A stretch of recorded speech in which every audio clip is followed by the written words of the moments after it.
All right, what up, homies?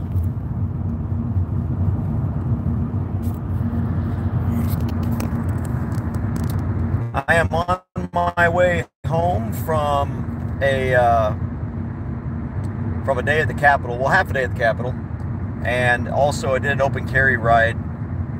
I'll have that video up, as boring as it is, here in a couple days, hopefully. Hey, Paul, what's going on? But I decided to take the long way home from Austin. Took a little detour out to Taylor, Texas. Decided to do a little carry bike ride with my AR15. No issues whatsoever. How do you know? Because I didn't go live.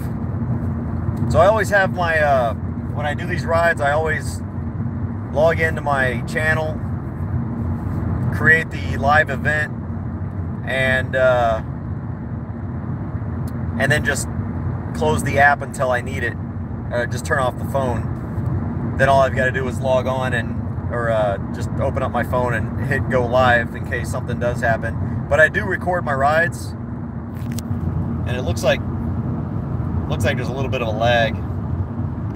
1 year till retirement. Sweet! Congratulations. I couldn't get out fast enough.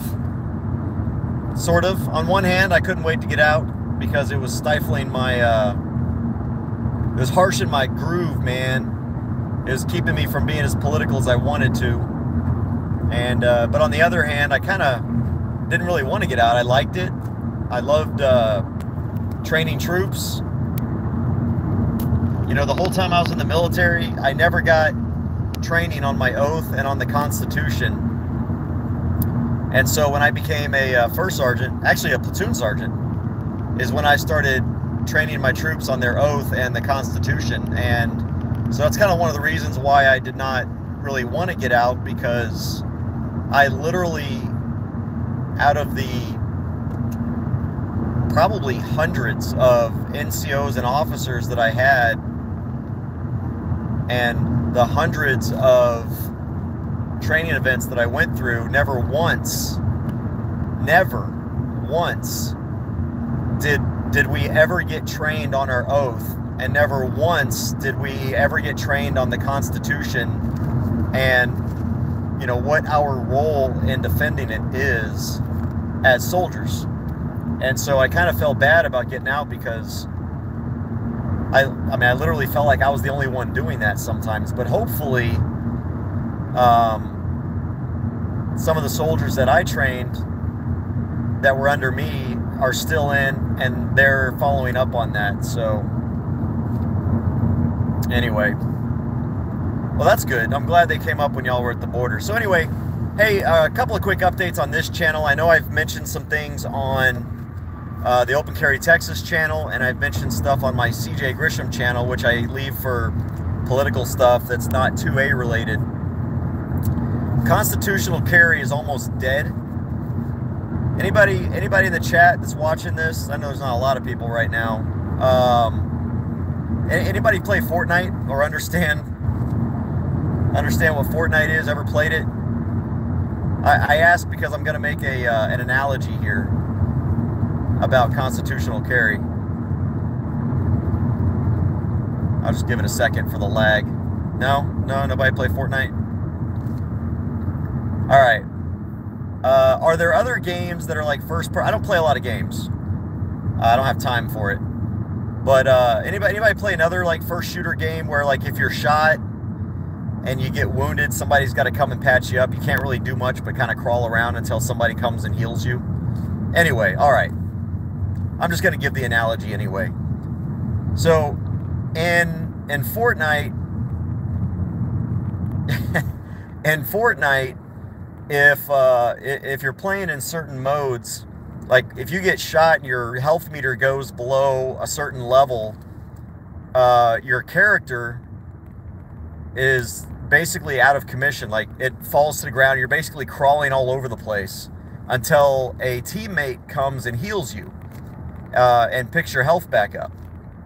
In the meantime, while you're crawling around, your life meter is kind of dying down, you know, and if somebody waits too long before they resuscitate you, then you just die and you're done. The game over, right? That's where HB 357 is right now. HB 357 is practically dead. It's been knocked down, and it needs somebody to come and resurrect it. It's not completely dead yet, but it can be. So what everyone needs to do is pick up the phone. I'll say this number a couple times throughout this podcast. Pick up the phone, call 512-463-1000. 512-463-1000. That is the phone number to Speaker Dennis Bonnen. He is the Speaker of the House. Call him. And obviously, if you're in Texas, this is specific to Texas, or if you're not in Texas and you're a Texas voter. And if you're not in Texas and you're not a Texas voter, but you know people in Texas, tell them to do this. Call 512-463-1000 and tell Speaker Bonnen that you demand a hearing on HB 357, which is the unlicensed carry bill. I spoke to his office today. I spoke to the Chief of Staff today. And I spoke to the Secretary of the Speaker today. And we spoke for, I don't know, maybe 20, 25 minutes or so. We first put this call out yesterday, and we haven't even sent out our email yet. All we've done is social media and some YouTube videos.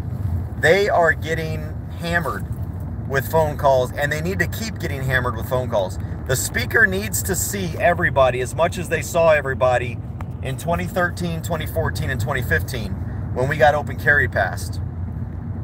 Because they need to know that we care about this. And if this thing dies, we're blaming Speaker Bonnen because he's the one that put the anti-gun Democrat as the committee chair. So, Bonnen is the one to blame for this. No one can really blame Pancho Narvaez because everyone knew that Pancho Narvaez wasn't pro-gun. 512-463-1000. After that, I went to Taylor, Texas, out here in the east side of Williamson County. I think it's the far east side of Williamson County. And strapped on my AR15, went for a little bike ride down Main Street, through downtown. Rode around for about, I don't know, maybe an hour, 15 minutes or so. And 2 Taylor PD cops passed me, 2 Williamson County cops passed me. And just like I expect and want is they left me alone. So I know that they were called, that somebody called them, because it was pretty quick in succession that they came by. So it was kind of coordinated that they went out to check me out at the same time. So it wasn't like they just kind of happened by me. I know somebody called. I will be doing an open records request on any 911 calls for while I was there. But Taylor County, or Taylor, Texas, excuse me, not Taylor County, Taylor, Texas passed. They did the right thing. They left me alone. They let me exercise my rights. I had a good time. I had a good ride. I was a little shocked. I didn't get any reaction whatsoever. I didn't get any positive reaction. I didn't see any negative reaction. Normally, you know, I'll get some honks. I'll get some thumbs up out the window. I don't know. Maybe it was the music I was playing. I was in an 80s hair band metal sort of day mood today, and maybe Taylor just isn't into my hair metal. You know, I was playing some Poison, some Motley Crue, some Guns N' Roses, some Quiet Riot. Maybe that was just repelling everybody, but anyway, so just wanted to let you guys know that the Taylor video will come out, I don't know, here in a couple days or so. I don't know, I see a couple cops over here. I don't know what they're doing. Will come out in a couple days or so, but there's really nothing to show. I had no interactions whatsoever, and I consider that a plus. What I want from these rides is either no reaction or a positive reaction. That's what I expect.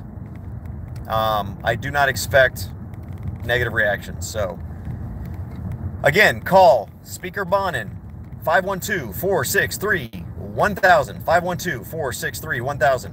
Also, if you're, go to the Texas Legislature online website, and if your representative has not signed on to constitutional carry, the HB 357, excuse me, unlicensed carry, it's not constitutional carry. I think I'm gonna have to come out here to Bartlett. I think I'm gonna come out here and do a Bartlett ride one of these days. It's kind of a nice small town. Anyway, get your representative to sign on to HB 357, all right? We can still get co-authors. The bill's not dead. There's still an opportunity. We can still get a hearing. The problem is, after the 27th, which is when the bill was supposed to be heard, the likelihood of it making it through the process in time is highly diminished. So we needed to get that bill heard by the 4th of April in order to have at least a fair shot at getting this bill passed. And now that that hearing that was supposed to happen on the 27th has been canceled, the likelihood of it passing is pretty low, unless you get involved. If you don't get involved and you don't call your representatives and you don't call Speaker Bonin at 512-463-1000, guess what? We're just going to have to keep either breaking the law and exercising our rights constitutionally anyway, or we're going to have to fight. I don't mean like literally fighting, violence fight. I mean, we're going to have to keep fighting, and we're just not going to get anything done. I personally will not only be doing my open carry bike rides, but if we don't get unlicensed pistol carry this session, I'm going to go back to what I was doing in 2013, 14, and 15, and I'm going to carry my rifle everywhere I go. It's going to be my new sidearm. So I'll just carry the firearm I can carry without a license and not have to worry about jail time. And let's see how they like that. So I can carry my AR15, and you know what? I'm going to carry my AK-47 because those are scarier. And so if they don't want me carrying my AK-47 around, then I guess they better let me carry my pistol around without a license. All right, so that's it. Quick video, 12.5 minutes. Look at that. Excellent. Let me see if there's any other updates. Tomorrow, we got 4 bills being heard in Austin. And I'm sorry, I've got so many bills going through my head, and I was working on so many bills today in Austin. I forgot which 4 tomorrow. I won't know until I get home and look. But I'll be back in Austin tomorrow at the Capitol all day, testifying for and against 4 different bills tomorrow that are related to gun rights. All right, don't forget, call Speaker Bonin, 512-463-1000, 512-463-1000. Hey, thanks, guys. Be safe, be free. God bless you. Take care. Yes, the airport bill is one of them. Thank you, Brent. All right, brothers, take care.